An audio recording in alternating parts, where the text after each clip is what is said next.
அந்த பையன் ஒரு தொப்பி ஒண்ணு போட்டிருப்பான். அந்த தொப்பியும் அந்த இடத்துல கிடக்கும். அவ்வளோதான் ஒருவேளை இதுக்குள்ள போயிட்டானோ அப்படின்னு சொல்லிட்டு நம்ம ஹீரோயின் அந்த பையன தேடிட்டு உள்ள போனா, அங்க உள்ள வந்துட்டு ரொம்ப அடர்ந்து கடை இருக்கு. அது மட்டும் இல்லாம அந்த பையனோட பேரு சொல்லி சொல்லி கூப்பிடுறாங்க. எங்கேயுமே கிடைக்கல. அப்ப என்னன்னா அங்கேருந்து ஒரு பள்ளம் மாரி இருக்கு. அந்த பள்ளத்துல வந்துட்டு அந்த பையன் ஒரு பொம்மை வச்சு விளையாடிட்டு இருப்பான். அந்த கார் பொம்மை அங்க கிடக்கும். ஸோ இத பார்த்தோனே ஒருவேளை கீழ விழுந்துட்டானோ அப்படின்னு சொல்லிட்டு திரும்ப திரும்ப அவனோட பேர சொல்லி சொல்லி கூப்பிடுறாங்க. அப்ப என்ன ஆயிடுச்சு அப்படின்னா, இவங்களுடைய கால் சறுக்கி கீழ உருண்டுட்டே போய் கீழ விழுந்துடுறாங்க. அவ்வளோதான் அப்படியே மயக்கம் போட்டுர்றாங்க. இந்த பக்கம் வெளிய அந்த பையன் கிடைச்சிட்டான். ஆனா என்னன்னா நம்ம ஹீரோயின காணோம் இல்லையா? சரி ஓகே எங்க போயிருப்பா அப்படின்னு சொல்லிட்டு அவள தேட ஆரம்பிக்கிறாங்க. அப்பதான் நம்ம ஹீரோக்கு என்ன தோணுது அப்படின்னா, ஒருவேளை இவன தேடிட்டு இங்க போயிருப்பாளோ அப்படின்னு சொல்லிட்டு அந்த கேப் கிடந்ததுல அதே மாரியே ஒருவேளை உள்ள போயிருப்பாளோன்னு சொல்லிட்டு தேடிட்டு வரேன். இப்ப என்னன்னா ஒரு இடத்துல வந்து அதே கார் அந்த வண்டி பொம்மை கிடக்கும். அத பார்த்துட்டு டக்குன்னு திரும்பி பார்த்தா நம்ம ஹீரோயின் கீழ கிடந்து மயங்கி போய் கிடப்பாங்க. இப்ப அவளே எழுப்புனா எழுந்து அந்த பையன் கிடைச்சிட்டானா அப்படிங்கிறப்ப கிடைச்சிட்டான் வா போலாம் அப்படின்னு சொல்லிட்டு கிளம்புனா சரியான மழை வேற பெஞ்சிட்டு இருக்கான். இந்த நேரம் போனாங்க அப்படின்னா இங்க வழுக்கி விழுந்துருவாங்க. சரிவா அந்த பக்கம் ஒரு குகை இருக்கு அங்க போய் உட்காந்துட்டு போலாம் அப்படின்னு சொல்லிட்டு அந்த குகைக்கு போறாங்க. இந்த பக்கம் வெளியே ரெஸ்கியூ டீமுக்குலாம் கால் பண்ணிட்டாங்க. அது மட்டும் இல்லாம நம்ம ஹீரோட அசிஸ்டன்ட் இருக்கான்ல இந்த போட்டோகிராஃபர் இருக்கான்ல அவனும் கால் பண்ணி இந்த மாதிரி உள்ள மாட்டிக்கிட்டாங்க. ரெஸ்கியூ டீமுக்குலாம் கால் பண்ணிட்டு வந்துருவாங்க காப்பாத்திருவாங்க அப்படின்ற மாதிரி சொல்லிட்டு இருக்கேன். ஸோ அவன் என்ன பண்றான்னா நம்ம சோயா பொண்ணு போட்டோ எடுக்க வந்திருப்பான் வெளியே. சரி ஓகே நான் வந்துடுறேன் அப்படின்னு சொல்லிட்டு அந்த போட்டோ ஷூட் அப்படியே விட்டுட்டு அங்க இருந்து வந்துடுறான். இதை பார்த்தோன்னே அவளுக்கு ஒரு மாதிரி இருக்கு. என்னடா இவன் உண்மையான பொண்டாட்டி காப்பாற்ற போற மாதிரி இந்த அளவுக்கு பண்றானே அப்படின்ற மாதிரி அவ ஒரு மாதிரி கடுப்பாயிட்டு பார்த்துட்டு இருக்கான். இந்த பக்கம் நம்ம ஹீரோவும் அப்படியே அந்த குகைக்கு வராங்க. இப்போ உட்காரதுக்கு இடமே இல்லை. அதனால என்ன பண்றான்னா நம்ம ஹீரோ வந்துட்டு தன்னோட கர்ச்சீப்பை விரிச்சு போட்டு இதுல உட்கார அப்படின்ற மாதிரி சரின்னு சொல்லிட்டு அதில் உட்காந்துக்கிறாங்க. கொஞ்ச நேரத்திலேயே நம்ம ஹீரோயினுக்கு வந்து செம்மையா குளிர ஆரம்பிக்குது. சரின்னு சொல்லிட்டு நம்ம ஹீரோ அப்படியே அவரோட ஜாக்கெட்லாம் கட்டி அப்படியே போத்தி விட்டுன்னு அதுக்கப்புறம் என்ன கேட்குறாங்க அப்படின்னா, சின்ன வயசுல உங்க அப்பா வந்து இழந்துட்டு உங்க அப்பாவோட அன்பு உனக்கு கிடைக்கவே இல்லைன்னு சொன்னல. ஸோ அதுக்காக தான் நீ சின்ன வயசு இருக்கும்போது கல்யாணம் பண்ணிக்கிட்டே அப்படின்ற மாதிரி என்னன்னா அவங்க வந்து இப்பவே வந்து ஒரு பையனுக்கு அம்மாவா அப்படின்னு சொல்றாங்கல்ல. ஸோ அதனால நம்ம ஹீரோ கேட்கும் போது அடடா இப்படி ஒரு பொய்யை சொல்லி வச்சிருக்கோமா இல்லை நானே வந்துட்டேன் இவன் வேற அப்படின்ற மாதிரி பார்த்துட்டு இருக்கேன். இதுக்கிடையில நம்ம ஹீரோ வேற அவனுடைய அசிஸ்டன்ட் கால் பண்ணி இந்த மாதிரி மழை பெய்யுது அதனால நான் வெளியே வரதுக்கு லேட் ஆகும் மழை நின்னபடி நான் வந்துடுறேன் நான் வந்து அவளை காப்பாத்திட்டேன் அப்படின்ற மாதிரி சொல்லியிருப்பான். இந்த பக்கம் போட்டோகிராஃபரும் வந்துட்டான். சரி நான் போயிட்டு ஹீரோனை காப்பாத்துறேன்னு சொல்லிட்டு போனா இல்லை சார் சார் உள்ள இருக்காங்க மழை நின்னபடி அவங்களே வந்துடுறேன்னு சொல்லிட்டாங்க அப்படிங்கிறப்போ இல்லை பரவாயில்ல நான் போயிட்டு வரேன்னு சொல்லிட்டு அவன் உள்ள வந்துடுறான். இந்த பக்கம் ஃபோட்டோகிராஃபரோட பையனும் நம்ம ஜோயாவும் அப்படியே செஸ் விளையாடிட்டு இருக்காங்க. அப்போ தான் வந்துட்டு சரி ஓகே இவங்ககிட்ட வந்து அவங்க அப்பா பற்றி கேட்கலாமே அப்படின்னு சொல்லிட்டு உங்கள் அப்பா பற்றி சொல்கிற அப்படின்ற மாதிரி சொல்ல எங்கள் அப்பாவுக்கு செம்மையாக கோவம் வரும் சில டைம் வந்து கோவமே வராது அப்படி இப்படிலாம் பேசிகிட்டு இருக்கான். ஸோ அதுக்கப்புறம் அவங்க அப்பாவுக்கு என்னெல்லாம் பிடிக்கும் அப்படின்னு சொல்லிட்டு இந்த சாப்பாடு பிடிக்கும் இது பிடிக்கும் அப்படின்லாம் சொல்லிட்டு இருக்கேன். அதுக்கப்புறம் உங்கள் அப்பாவுக்கு எதெல்லாம் பிடிக்காது அப்படின்னு சொல்லிட்டு கேட்க அப்போ தான் ஒரு விஷயம் சொல்கிறேன். என்னன்னா எங்கள் அப்பாவுக்கு வந்துட்டு ஒரு விஷயத்த நான் செய்கிறேன்னு சொல்லிட்டு ப்ராமிஸ் பண்ணிவிட்டேன். ஸோ அந்த ப்ராமிஸை பிரேக் பண்ணோம் அப்படின்னா எங்கள் அப்பாவுக்கு வந்து சுத்தமாக பிடிக்காது அப்படின்ற மாதிரி சொல்ல ஸோ என்னன்னா இப்போ வந்து நான் ப்ரஷ் பண்ணுறேன் அப்படின்னு சொல்லிட்டு ப்ரஷ் பண்ணாமல் விட்டேன் அப்படின்னா எங்கள் அப்பாவுக்கு அது பிடிக்காது அப்படின்ற மாதிரி அவனுக்கு தெரிஞ்ச விஷயத்தெல்லாம் சொல்லிட்டு இருக்கான். அப்போ இவளுக்கு ஒரு விஷயம் புரியுது. என்னன்னா அந்த ப்ராமிஸ் பண்ணிட்டு ஒருவேளை அதை பிரேக் பண்ணிட்டோம் அப்படின்னா கண்டிப்பாக அவனுக்கு பிடிக்காது அப்படின்னு சொல்லிட்டு இவளுமே ஒரு விஷயத்த வந்து ப்ராமிஸ் பண்ணி கொடுத்துருப்பான். என்னன்னா அவங்க 2 பேரும் ஹஸ்பண்ட் அண்ட் ஒய்ஃபா சும்மா நடிக்கிறாங்க அப்படின்னு சொல்லிட்டு நம்ம ஹீரோக்கு தெரியக்கூடாதுன்னு சொல்லிட்டு அவன் வந்து ப்ராமிஸ் வாங்கியிருப்பான். சரி ஓகே அது ஒருவேளை நம்ம சொல்லிட்டோம் அப்படின்னா அவ்வளோதான் அவனுக்கு பிடிக்காம போயிடும் அப்படின்னு சொல்லிட்டு சரி இந்த மாதிரி சொல்லக்கூடாது அப்படின்னு சொல்லிட்டு நம்ம ஹீரோ கிட்ட எதுவும் சொல்லக்கூடாது அப்படின்ற மாதிரி அவன் மனசுக்குள்ளே நினைச்சுக்கிறான். இந்த பக்கம் மழை விட்டுருச்சு. ஆனா என்னன்னா நம்ம ஹீரோ வந்துட்டு ஒரு மாதிரி அன்கான்சியஸா இருக்கான். என்னன்னா ரொம்ப அவனுக்கு ஃபீவர் அடிக்குது போல. சரி ஓகே இப்போ எப்படி இவர் இங்க இருந்து கூட்டிட்டு போறது அப்படின்னு சொல்லிட்டு பார்த்துட்டே இருக்கும்போது இவன் என்ன நினைச்சானோ தெரியல நம்ம ஹீரோயின் அப்படியே கிஸ் பண்ணலாம்னு சொல்லி கிட்ட வரும்போது கரெக்டா அந்த நேரம் அந்த போட்டோகிராஃபர் வந்துடுறான். கிட்ட வந்துட்டு என்னாச்சு ஒன்றும் ப்ராப்ளம் இல்லை சரிவா போகலாம் அப்படின்னு சொல்லிட்டு நம்ம ஹீரோனோட கைப்பிடிச்சு கூட்டிட்டு போகும்போது அப்ப நம்ம ஹீரோ என்ன நினைச்சானோ தெரியல நம்ம ஹீரோனோட கைப்பிடிச்சு இழுக்க அந்த போட்டோகிராஃபர் திரும்பி பார்த்துட்டு என்ன பண்ணிட்டு இருக்கீங்க கையை விடுங்க அப்படின்னு சொல்லிட்டு கைப்பிடிச்சு வா போகலாம் அப்படின்னு சொல்லிட்டு ஹீரோயின் மட்டும் கூட்டிட்டு போயிடுறான். அதுக்கப்புறம் நம்ம ஹீரோ மட்டும் அங்கேயே விட்டுட்டு போக அதுக்கப்புறம் அந்த ரெஸ்கியூ டீம் வந்து நம்ம ஹீரோவை கூட்டிட்டு போயிடுறாங்க. அதுக்கப்புறம் கார்ல போயிட்டு இருக்கும்போது இந்த போட்டோகிராஃபர் என்ன சொல்றானா அவன் எதுக்கும் அவங்கள அவ்வளோ க்ளோஸா இருக்கான் அது மட்டும் இல்லாம நீ இந்த மாதிரிலாம் பண்ணிட்டு இருக்கிறது எனக்கு பிடிக்கல நாளையிலேருந்து நீ வேலைக்கு போவாத அப்படின்ற மாதிரி சொல்ல அவனா உனக்கு டார்ச்சர் கொடுக்குறானா அப்படின்னு சொல்லிட்டு நாளையிலேருந்து நீ வேலைக்கு போவாத அப்படின்ற மாதிரி சொல்ல சாதாரணமா உன்னோட பாஸ் தானே அப்படின்ற மாதிரி சொல்ல நீ சாதாரணமா என்னோட ஃப்ரெண்டு தானே அப்படின்ற மாதிரி நம்ம ஹீரோன்னு சொல்லிடுறாங்க. ஏன்னா நம்ம ஹீரோயினுக்கு ஹீரோ பிடிச்சிருக்கு அவன் பண்றது எல்லாமே பிடிச்சிருக்கு.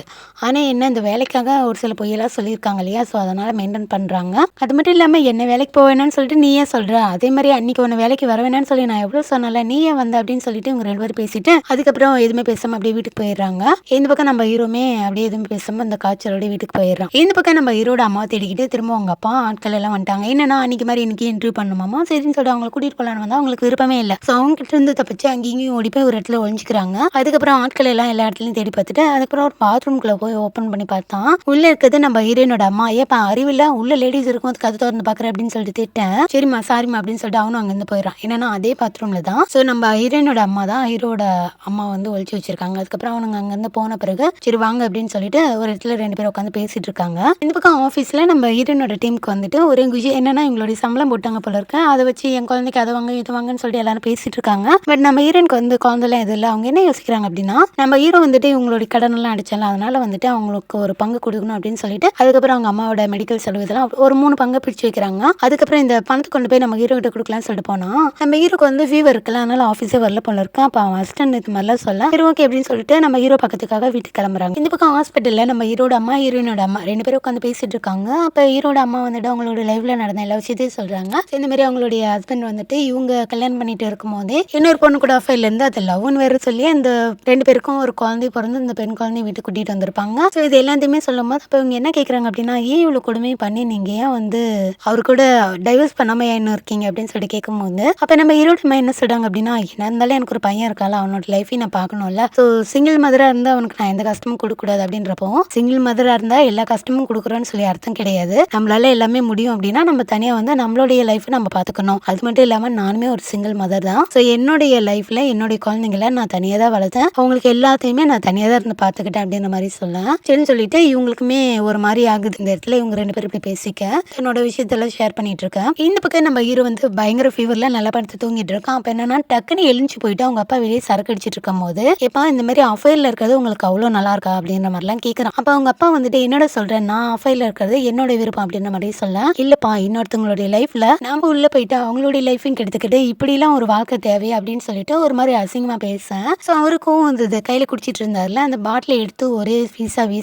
நம்ம ஹீரோ வந்து டக்குன்னு நகரும் போது போய் செவுத்துலேயே அடிச்சிருது. அதுக்கப்புறம் நம்ம ஹீரோக்கு இதை பார்த்தோன்னே ரொம்ப கோவம் வந்து இந்த மாதிரி அஃபைர்ல இருக்கிறது உங்களுக்கு அசிங்கமா தெரியலையா அப்படி இப்படின்லாம் பேச இப்ப நீ நானும் ஒரே மாதிரி தானே அப்படின்னு சொல்லிட்டு 2 பேரும் கம்பேர் பண்ற மாதிரி அவர் பேசும்போது நம்ம ஹீரோக்கு வந்து கோவம் வந்துருது. என்னன்னா இவருக்கு எப்பவுமே இவரு கூட அவங்க அப்பா கூட கம்பேர் பண்ணி பேசினா பிடிக்காது. அது மட்டும் இல்லாம அவரே இப்ப வந்து நீ நானும் ஒண்ணுதான் அப்படின்னு சொல்லிட்டு அவரே இதை மீன் பண்ணி சொல்வாரு அப்படின்னா நம்ம ஹீரோ வந்துட்டு கல்யாணம் இன்னொரு பொண்ணு கூட அஃபைர்ல ஆஃபீஸ்ல இருக்காருல்ல இதை பத்தி இவங்க எல்லாம் தப்பா நினைச்சிட்டு இப்படி சொல்லும் போது நம்ம ஹீரோக்கு இருக்கவே கோவம் வந்துருது. ஹீரோ முன்னாடி ஹீரோவே பேசுற மாதிரி தன்னை தானே பாக்குற மாதிரி இப்போ வந்து அவருக்கு இருக்கு. தன்னோட மனசாட்சி தான் கூட பேசுற மாதிரி அவருக்கு தோணுது. அப்படியே கொஞ்ச நேரத்துல டக்குன்னு கண்ணை முழிச்சு பார்த்தா இது வந்து நம்ம ஹீரோட கனவு. என்னன்னா அவருக்கு என்ன தோணுது அப்படின்னா சோ இப்படிதான் எல்லாரும் நினைச்சிருப்பாங்க நம்ம அப்பாவும் நம்மளும் ஒண்ணு தானே இப்படிதான் நம்ம அம்மாவும் கஷ்டப்பட்டு இருப்பாங்க அப்படின்ற மாதிரி நம்ம ஹீரோயினோட ஹஸ்பண்ட் வந்துட்டு நாளைக்கு இந்த மாதிரி ஒரு விஷயத்தை கேள்விப்பட்டா அவனுமே இப்படிதானே கஷ்டப்படுவான் அப்படின்னு சொல்லிட்டு தன்னோட அம்மா இடத்துல நம்ம போட்டோகிராஃபரை வச்சு பார்த்துட்டு நம்ம ஹீரோ என்ன நினைக்கிற அப்படின்னா சோ இதுக்கு மேல வந்து நம்ம ஹீரோயின் கிட்ட லிமிட்டா இருக்கணும் அப்படின்ற மாதிரி இது மாதிரி தேவையில்லாத எண்ணங்கள்லாம் வச்சுக்கூடாது அப்படி இப்படின்லாம் நினைச்சிட்டு இருக்கும் போது கரெக்டா யாரோ பெல் அடிக்கிற சவுண்ட் கேட்குது. சரி ஓகே அப்படின்னு சொல்லிட்டு போயிட்டு கதை திறந்து பார்த்தா நம்ம ஹீரோயின் தான் வந்திருக்காங்க. என்ன விஷயம் எதுக்காக வந்த அப்படின்ற மாதிரி கேட்க நம்ம ஹீரோயினுக்கு ஒரு மாதிரி ஆகுது. என்னடா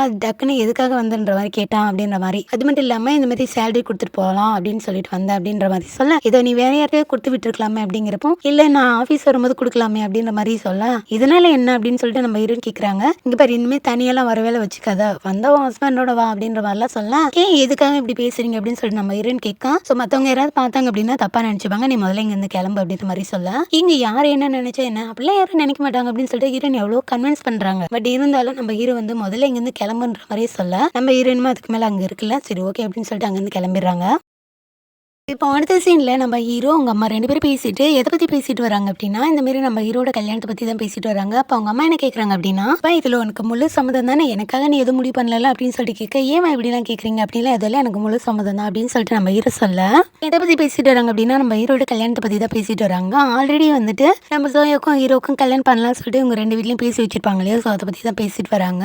ஸோ அது மட்டும் இல்லாம இன்னைக்கு எங்க போறாங்க அப்படின்னா அவங்க வீட்டுல வந்து விருந்தாமா. ஸோ அதுக்காக எல்லாரும் இந்த கல்யாண பேச்சு முடிவு பண்ணலாம்னு சொல்லிட்டு எல்லாரும் அங்க போறாங்க. அப்படி உட்காந்து சாப்பிட்டுட்டே இருக்கும் போது நம்ம ஹீரோமே டக்குன்னு சொல்லிடுறேன் எனக்கு வந்து இவ்வளவு கல்யாணம் பண்ணிக்கிறதுல விருப்பம். ஸோ அது மட்டும் இல்லாம கல்யாணத்தை சீக்கிரம் முடிவு பண்ணுங்க அப்படின்ற மாதிரி சொல்லலாம். ஸோ அவங்களாம் பெரியவங்களை என்ன சொல்லுவாங்க அப்படின்னா எப்படி எடுத்தோடனே கல்யாணத்தை பண்ண முடியும். அது மட்டும் இல்லாம என்கேஜ்மெண்ட் பண்ணணும். ஸோ எல்லாரையும் கல்யாணத்துக்குலாம் கூப்பிடணும். எதுவுமே பண்ணாம எடுத்தோடனே கல்யாணத்தை பண்ண முடியுமா அப்படின்னு சொல்லிட்டு கேட்க அதெல்லாம் இது தேவையில்லை எந்த காலத்துல இருக்கீங்க நிச்சயம் அது இதுன்னு சொல்லிட்டு எடுத்தோடனே கல்யாணத்தை பண்ணுங்க அப்படின்ற மாதிரி சொல்லலாம். அதெல்லாம் முடியாது எங்களுக்கு வந்துட்டு ஒரே ஒரு பொண்ணு. ஸோ நாங்க வந்துட்டு எல்லாத்தையும் முறைப்படி தான் செய்வோம் அப்படின்ற மாதிரி சோயா வீட்டில் சொல்லிட்டு இருக்காங்க. ஸோ இவளுக்கு ஒரு ஷாக்கு தான் என்னன்னா இந்த இடத்துல நம்ம ஹீரோவோட அம்மாவுமே இவங்க 2 பேரையும் நோட் பண்றாங்க. இப்போ வெளியே வந்து நம்ம ஹீரோவும் சோயாவும் பேசிட்டு இருக்காங்க. என்ன அருவு கெட்டவனே, அன்னைக்கு நான் வந்து உன்னை கல்யாணம் பண்ணிக்கிறேன்னு சொல்லிட்டு அவன் பக்கத்துல வந்துட்டு இருந்தேன். அன்னைக்குலாம் உனக்கு வந்து என்னை பிடிக்கல. இப்போ என்னடானா நான் வேற ஒருத்தனை விரும்புறேன்னு தெரிஞ்சதுக்கு அப்புறம் இப்போ நீ கல்யாணம் பண்ணிக்கிறேன்னு சொல்றேன். என்ன நினைச்சிட்டு இருக்க அப்படின்னு சொல்லிட்டு அவ கேட்கா.